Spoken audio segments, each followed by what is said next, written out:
Bonjour, je m'appelle Jean-Jacques Nantel. Contrairement à ce que croient les souverainistes québécois, ils sont loin d'être les seuls en Amérique du Nord à avoir vu leur projet de société contrarié par des masses de personnes venues d'étrangers. En fait, toute l'histoire d'Amérique du Nord a été fortement influencée par des événements qui se sont produits ailleurs sur la planète et qui ont amené une foule de personnes à venir vivre sur un continent qu'elles savaient vide, neuf et à peu près pas consommé. Ça a commencé à la préhistoire avec l'immigration des ancêtres de nos Amérindiens. On sait deux choses sur cette première immigration. La première, c'est que la grande majorité des ancêtres de nos Amérindiens sont venus du nord-est de l'Asie et qu'ils ont traversé le détroit de Bering, possiblement plusieurs vagues, pour aller vers l'Alaska avant de redescendre vers le sud en suivant l'axe des Rocheuses, et ça c'est tant du côté des prairies que de l'océan Pacifique. La deuxième chose qu'on sait sur le premier peuplement de l'Amérique, c'est qu'il a été beaucoup plus complexe que le simple schéma que je viens de donner. Par exemple, nos archéologues ont mis à jour plusieurs squelettes, dont celui de l'homme de Kennewick, qu'on a retrouvé dans l'État de Washington, sur la côte ouest américaine, et qui est arrivé il y a 10 000 ans, c'est-à-dire possiblement avant les ancêtres de nos aborigènes actuels, et qui avait un faciès qui ressemblait beaucoup plus à celui d'Européens ou des aborigènes du nord du Japon, les Aïnous, qu'à celui des aborigènes actuels. Il est donc possible que nos aborigènes n'aient pas été les premiers habitants du continent nord-américain. De toute façon, on sait aujourd'hui qu'à la préhistoire, les hommes pouvaient voyager sur des distances énormes avec des moyens de fortune. Pour donner un exemple, les Polynésiens étaient un peuple de pêcheurs qui pouvaient se nourrir de poissons ou boire de l'eau de pluie, et ils ont été capables de traverser le Pacifique sur des milliers de kilomètres avec de simples pirogues. Du côté de l'Atlantique, on sait que les Vikings ont traversé l'Atlantique à de nombreuses reprises avec des barques à rames, qui avaient une simple voile, étant donné qu'on a retrouvé le village de Lens-au-Mido, qui est un village viking à Terre-Neuve. De plus, de nos jours, des explorateurs comme Thor Heyerdahl en 1947 ont prouvé qu'il était possible de traverser le Pacifique avec des radeaux construits avec la technologie de l'époque des Incas. Enfin, Alain Bombard a montré qu'il était possible de traverser l'océan Atlantique en se laissant dériver sur un simple canot pneumatique avec presque rien à bord. Enfin, les Aztèques s'attendaient au retour des dieux blancs qui leur avaient tout appris dans la préhistoire, qui étaient partis vers l'Est en leur promettant de revenir. Il est donc très clair que le premier peuplement des Amériques a été beaucoup plus complexe que ce qu'on pensait auparavant. Il y a plusieurs autres conceptions fausses concernant les aborigènes qui ont été répandues par les Occidentaux qui ont tendance à voir toutes les autres époques en fonction de leur valeur du 20e siècle. Par exemple, les Amérindiens n'étaient pas du tout les bons sauvages chers à Jean-Jacques Rousseau. C'étaient au contraire des êtres humains normaux comme les autres. C'étaient des chasseurs opportunistes qui avaient des armes, des tomahawks, des brise-têtes, qui se faisaient souvent la guerre, qui se volaient des territoires. Il est absolument prouvé que la torture des prisonniers était courante. On sait qu'il y avait des sacrifices humains chez les Mayas et chez les Aztèques. Le cannibalisme est prouvé chez les Aztèques, dans le nord du Mexique, dans le sud-ouest des États-Unis.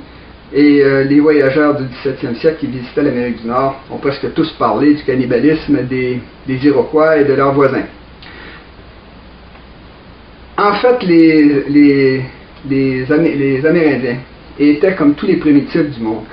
Ils faisaient beaucoup plus d'enfants que ce que leur territoire pouvait nourrir, ce qui les amenait souvent au bord de la famine. Alors quand ça se produisait, au lieu de mourir de faim, ils se faisaient la guerre et ils mangeaient la chair de leurs prisonniers, comme partout ailleurs sur la planète.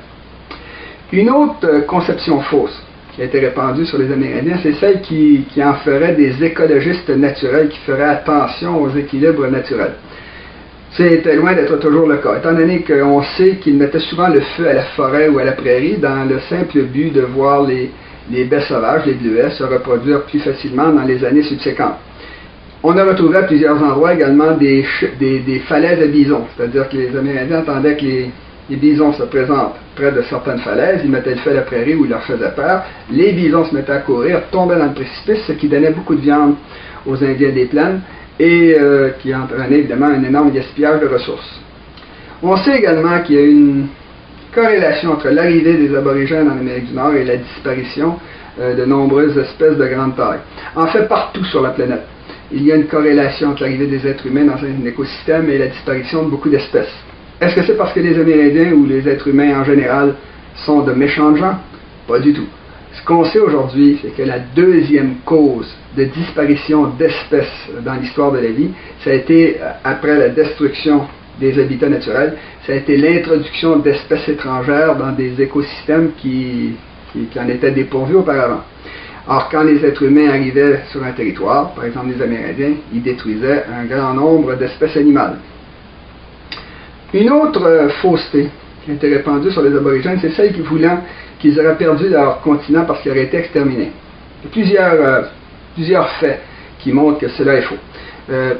Premièrement, un territoire comme le Québec, par exemple, on a la preuve qu'il n'y a jamais eu de massacre ou de génocide des Amérindiens par les Européens. Or, de nos jours, les Amérindiens représentent quand même 1,5% seulement de l'ensemble de la population du Québec moderne. Un contre-exemple, c'est celui de l'Afrique noire, où là, il y a eu pendant de très nombreux siècles des massacres et des ethnocides par des Africains eux-mêmes qui attaquaient les villages voisins pour capturer les jeunes hommes en santé et les jeunes femmes en santé pour les amener sur les côtes où ils les vendaient à des marchands d'esclaves arabes ou européens. Or, malgré tous ces massacres et ces ethnocides, l'Afrique noire est aujourd'hui peuplée en presque totalité par des Africains noirs. Ce n'est donc pas les massacres qui ont fait perdre leur territoire aux Amérindiens. En fait, ce sont les épidémies. C'est facile à comprendre. Pendant 3 milliards d'années, les bactéries et les virus ont eu la totalité de la planète à leur disposition. Ils étaient seuls. Quand les organismes sont apparus, ils ont donc infesté les organismes, et c'est encore le cas aujourd'hui. Par exemple, 90% des cellules du corps humain ne sont pas de l'être humain. Ce sont des bactéries, des virus, des acariens, enfin n'importe quoi d'autre. Quand un être humain est en santé, son système immunitaire arrive assez facilement à contrôler tous ces virus, ces bactéries. Quand par contre il y a une famine qui provient d'une guerre, d'une catastrophe naturelle ou pour autre chose, les êtres humains s'affaiblissent, leur système immunitaire s'affaiblit et les bactéries, les virus qui sont en eux peuvent se reproduire et même muter, surtout chez les malades et les mourants. C'est encore pire si cette population est en contact avec des animaux comme des rats qui transmettent facilement des maladies aux êtres humains. Quand une épidémie commence, ça se produit toujours de la même façon. On a d'abord des malades, ensuite on a un mort, 5 morts, 10 morts, 100 morts, 1000 morts. Et là, tout le monde est effrayé parce que la croissance de mortalité semble indiquer que tout le monde va mourir. Pourtant, après un certain temps, on atteint un plateau, par exemple 2000 morts par jour, puis après un temps encore plus long, ça descend, 1000 morts, 500 morts, 10 morts, 0 mort, et l'épidémie a disparu. Ce qu'on sait aujourd'hui, c'est que ce qui arrive quand une maladie nouvelle arrive, tous les gens qui n'ont pas une immunité naturelle à cette maladie-là tombent malades et commencent à mourir, ce qui fait monter la courbe de mortalité très rapidement. Ensuite, on atteint un plateau quand tous ceux qui devaient tomber malades sont tombés malades puis qui meurent. Et ensuite, quand tout le monde qui devait mourir est mort, on retombe à zéro. Ceux qui survivent sont ceux qui ont des immunités naturelles à la nouvelle maladie. Ils font alors beaucoup d'enfants, ils repeuplent le pays, et au bout de 50 ou 100 ans, une nouvelle maladie se présente et le cycle recommence. Le résultat de tout ça, c'est que les populations qui sont soumises à des épidémies régulières accumulent des immunités naturelles à une foule de maladies. Quand les Européens sont présentés en Amérique, ils arrivaient d'un continent qui était beaucoup plus vaste que le continent américain, ce qui fait qu'il y avait beaucoup plus de maladies qui s'étaient développées dans l'Ancien Monde. De plus, les gens de l'Ancien Monde voyageaient beaucoup, des bateaux, des caravanes, ils s'échangeaient des maladies, répandaient les épidémies. De plus, ils avaient domestiqué une foule d'animaux domestiques, alors qu'en Amérique, il y avait seulement une poignée d'animaux qui avaient été domestiqués par les animaux, par les Amérindiens. Or, ce sont les animaux qui transmettent souvent des maladies aux êtres humains. Enfin, les Européens avaient accumulé une foule d'immunités naturelles à des maladies de l'Ancien Monde. Quand ils se sont présentés en Amérique, après que l'Amérique a été isolée les Amérindiens ont été isolés pendant des dizaines de milliers d'années, les Européens ont lâché sans le savoir sur le continent des 5, 10, 20 maladies différentes. Ce qui fait que les Amérindiens ont subi tout ça d'un seul coup. C'est-à-dire que 30% de leur population, par exemple, est morte de la première maladie, 30% de ce qui restait est morte de la deuxième, 30% de ce qui restait de la troisième, etc.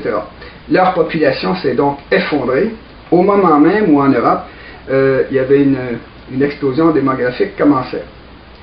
Comme l'Europe est la partie la plus découpée de l'Eurasie. Elle est pleine de baies, de péninsules, et elle contient de nombreux fleuves navigables qui s'enfoncent très loin à l'intérieur des terres. Elle a une vocation maritime naturelle, ce qui fait que quand elle souffre de surpeuplement, sa population a tendance à aller se déverser sur des territoires vides, dont l'Amérique dans notre cas. Ce sont ces deux phénomènes qui ont été responsables du fait que les Amérindiens ont perdu leur continent. Si les Européens ont émigré en masse en Amérique, c'est bien sûr parce qu'ils avaient l'intention de s'enrichir de toutes les façons possibles, c'est-à-dire en pillant, en faisant du commerce ou en travaillant eux-mêmes.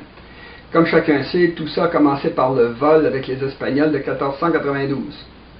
L'année même où Christophe Colomb découvrait l'Amérique, l'Espagne venait de terminer la reconquête de sa péninsule contre les musulmans après près de 800 années de combats.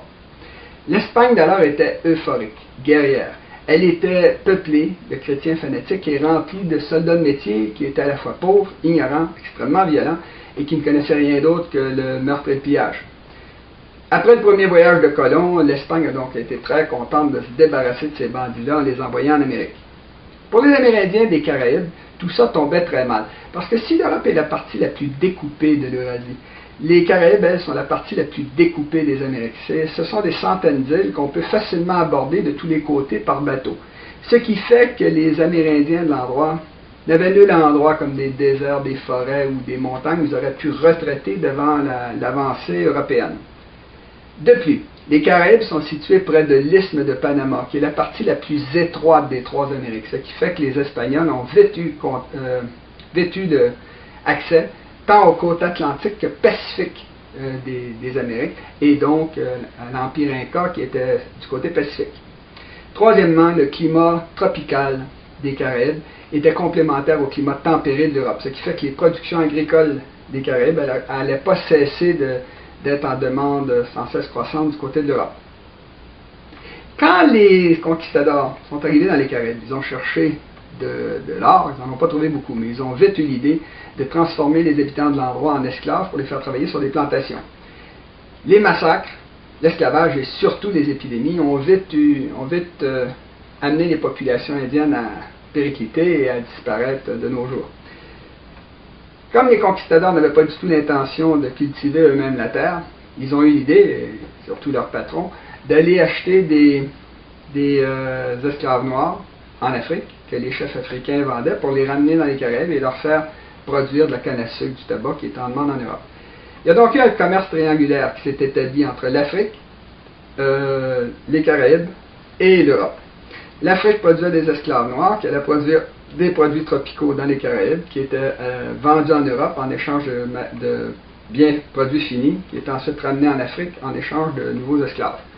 Ça a généré tellement de profit que très rapidement d'autres puissances de l'Europe atlantique, la Hollande, la France, l'Angleterre, se sont hâtées de venir dans les Caraïbes pour essayer de s'approprier des îles pour faire exactement la même chose que l'Espagne. Quant au Portugal, il allait établir le même système dans le nord-est du Brésil qui lui appartenait. Bien avant que les autres puissances européennes viennent dans les Caraïbes pour s'approprier des îles, les conquistadors s'étaient mis à la recherche des pays remplis d'or que leur décrivaient les Amérindiens des Caraïbes. Entre les conquistadors et les empires aztèques et incas, il n'y a jamais été question de commerce. Dès le départ, les conquistadors se sont débarqués en Amérique dans le but d'aller attaquer les capitales pour éliminer leurs élites et prendre leur place. Pour les Amérindiens du Mexique et du Pérou, c'était une grande malchance, étant donné que c'était des populations de l'âge de pierre, qui n'avaient donc pas des armes suffisantes pour lutter contre celles des Européens, mais ils avaient atteint le stade national, c'est-à-dire qu'ils avaient créé tout un réseau de routes, de ponts, de métropoles qui permettait de drainer toute la richesse de ces deux pays vers des métropoles. C'était des civilisations centralisées, avec des populations habituées à obéir. Ce qui fait que quand les conquistadors ont eu pris les capitales, ils ont pu conquérir un immense territoire d'une frontière à l'autre. Ça a été une conquête intégrale totale.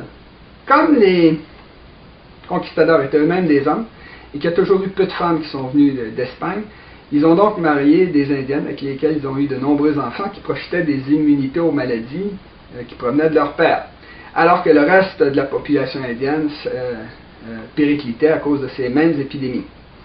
Ce qui a créé une population extrêmement métissée tant au point de vue culturel que génétique, qu'on retrouve présentement dans les 3/4 nord de l'Amérique latine.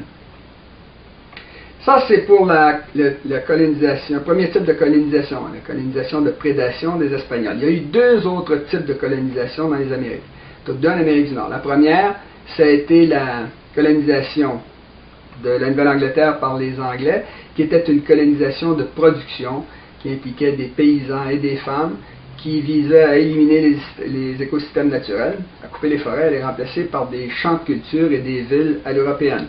C'était une colonisation sans métissage qui avançait vers l'ouest en repoussant devant elle les populations indiennes. Le troisième type de colonisation, c'est la colonisation française en Nouvelle-France, qui était une colonisation avec peu de colons, une colonisation légère, superficielle, périphérique, qui était basée sur des ententes mutuellement avantageuses avec les Amérindiens. Ce sont ces deux derniers types de colonisation dont nous allons parler dans la prochaine vidéo. Vous allez voir que c'est beaucoup plus intéressant que ce qu'on pense généralement. Comme d'habitude, je vous encourage à distribuer largement cette vidéo autour de vous. Quant à moi, je vous dis à la prochaine.